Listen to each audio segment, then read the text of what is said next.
Hello everyone, I'm Zishen, and today we're going to present our recent paper about robotic computing on FPGAs, current progress, research challenges, and opportunities.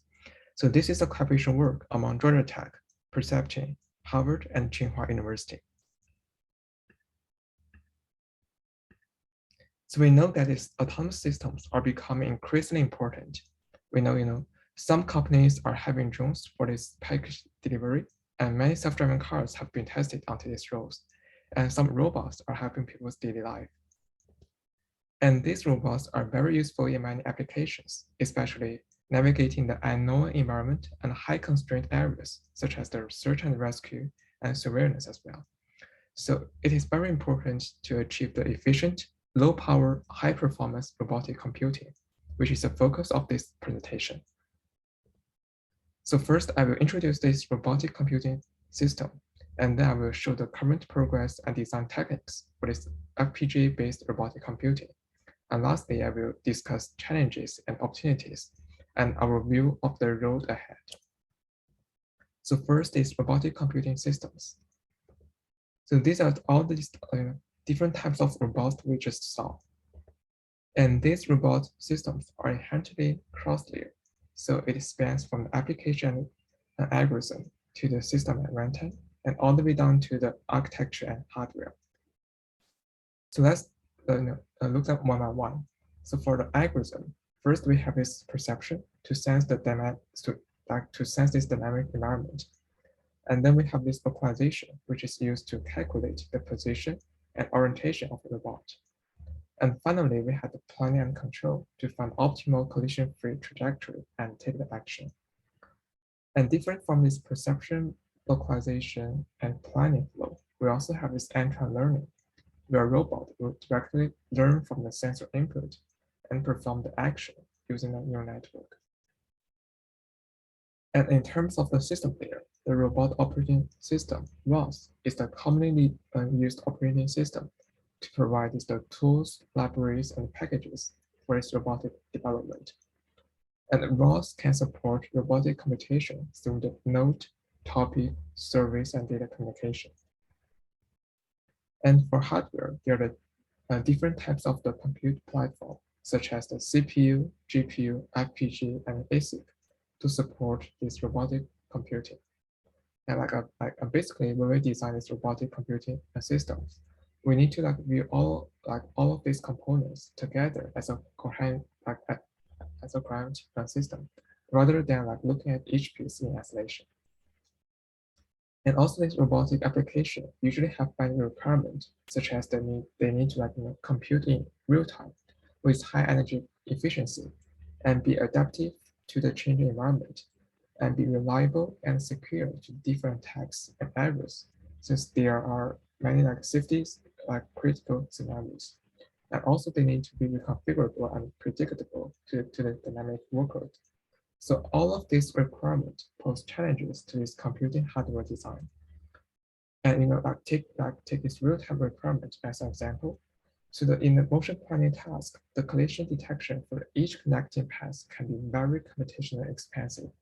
For example, this robot arm is trying to move the box from here to here without plugging into any obstacles. So with the name of the edges in the roadmap increase, you can see the compute latency increase for the CPU and GPU at more than 1 second. And this is the case when obstacle is static. And if the obstacles move, we have to recompute and latency will be even much higher. But with the custom hardware at the FPGAs, so this can be accelerated. So you can see here with the FPGA, we can achieve 1 millisecond latency, and it scales well with more number of the edges. Yeah, so this is an example to show this robotic computing needs the hardware acceleration.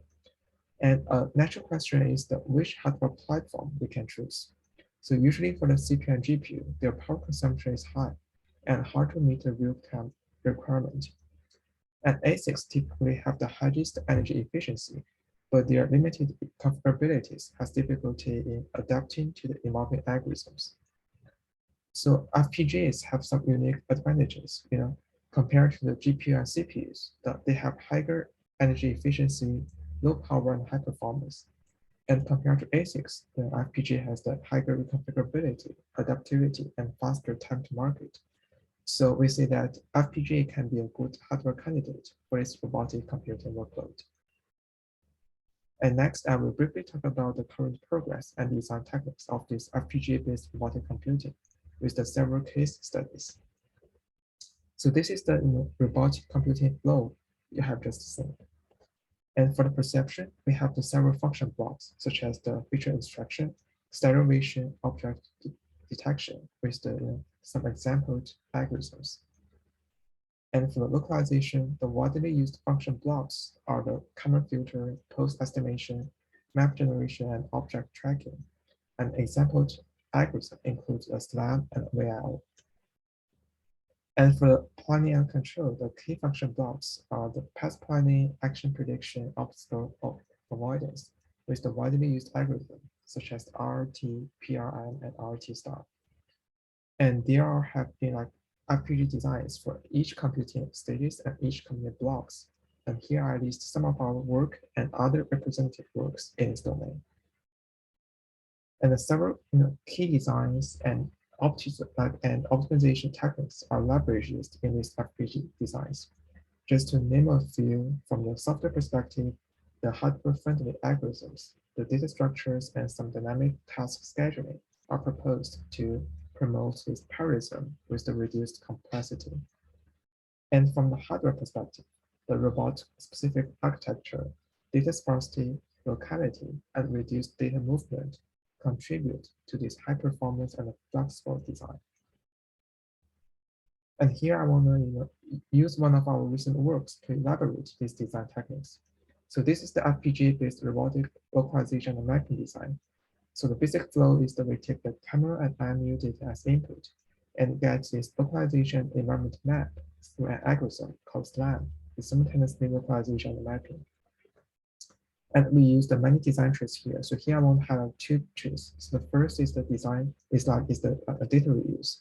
So you can see here is the snapshot of a sliding window consisting of the 2 keyframes, 3 feature points, and 4 observations from the camera. And they form a matrix. So you can see only the valid feature point and observation pairs have the non-zero values in this matrix.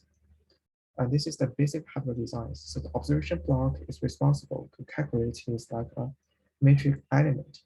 And it requires 2 pieces of data from the keyframe blocks and the feature blocks. So we propose this the 3-level block design to process the keyframe, feature, and observation. And interestingly, so this 3-level design hierarchy enables some unique SLAM data reuse. So we exploit 2 forms of data reuse here. So the first is the feature reuse. So each feature point is reused across its associated observations. For example, here the F3 is reused over O2 and O4. And second is that each keyframe is reused over all its observations. For example, the keyframe 1 is reused over the O1 and O2. And architecturally, this row-wise calculation translates to this feature stationary data flow. And second is the symmetric and sparsity. So for example, here I show a large matrix, which is responsible for storing the parameters for the SLAM system. And at the initial glance, it is not clear what optimization opportunities exist here, other than symmetric, right? However, leveraging our domain knowledge, we realize that this matrix is the sum of the 2 matrices, which represent the contributions of the camera and IMU, respectively. And both matrices are symmetric with the structure sparsities. So we store this separately. And we compact these non-zero elements in the camera matrix and exploit their symmetric. And also we use some co-observations to further reduce the number of the elements. So with this optimized data layout, symmetric, sparsity, and co-observations, we achieved a 4.1 times memory reduction. So notice that we leverage many SLAM unique data structure. So here I use this example to demonstrate some of the FPGA design tactics for this robotic computing. And lastly, I want to discuss the challenges and opportunities in the robotic computing and our view of the road ahead. So there are many challenges here, such as the robotic workloads are dynamically changing, and many general design solutions are unoptimized. And the hardware system, especially the FPGA, cannot support ROS very efficiently. And there are a large number of algorithm and hardware solutions. And the development procedure for this robotic computing is very tedious and require both expertise in robotic and hardware design. And also after the design, the performance evaluation is not very accurate and cannot reflect this real-world performance. So these challenges are great, because as a researcher, we all love challenges, and they can provide us with very many opportunities. So I will briefly talk about each point. So to solve this challenge of the dynamic changing workload, we need to propose solutions that can reconfigure the robotic computing at runtime. So the partial reconfiguration capability of FPGA can be a great technique here. And to optimize the unoptimized general solutions, we can propose solutions to modularize the robotic computing kernel designs. So we can building some optimized building blocks for these kernels as libraries and packages. And so during the design space, we can people can directly import these robotic specific libraries and building blocks to build their own design without delving into this hardware engineering. And to address these diverse hardware components challenges, we can propose solutions to map robotic computing on heterogeneous platforms, including a CPU, GPU, FPGA, and ASIC. And to better support this ROS on FPGA, we need to connect FPGA to this ROS ecosystem that provides the better interface, accelerate the ROS interprocess and intraprocess, and also dynamically and efficiently map ROS to this hardware platform.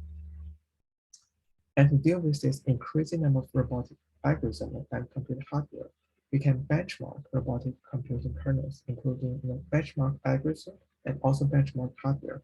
So this will provide guidance on how to select or implement this algorithm and hardware. And to deal with this tedious development procedure, we can propose the solutions to automate this robotic computing flow. So one of our recent work is building a push button flow, which is robotic task as requirement as input, and to ultimately generate this robotic accelerator design with this design space exploration. And also we think it's a great chance to define and build an open source FPGA-based RISC-V robotic on-chip processor with open source frameworks. And also to enable this accurate performance evaluation, we need to integrate hardware in the simulation loop to achieve this hardware in the loop simulation to reflect these real-world scenarios. So these are the brief overviews of each point. And if you want to know more about details about our real-field research opportunities and current progress, you're very welcome to check out our papers. And also, we just published a book and survey paper about this robotic computing on FPGAs. You're also welcome to check them out. So we believe that robotic computing will be one of the major forces for the next generation computing. So with that, I will conclude my talk. So thank you all for listening, and I'm happy to take any questions. Thank you.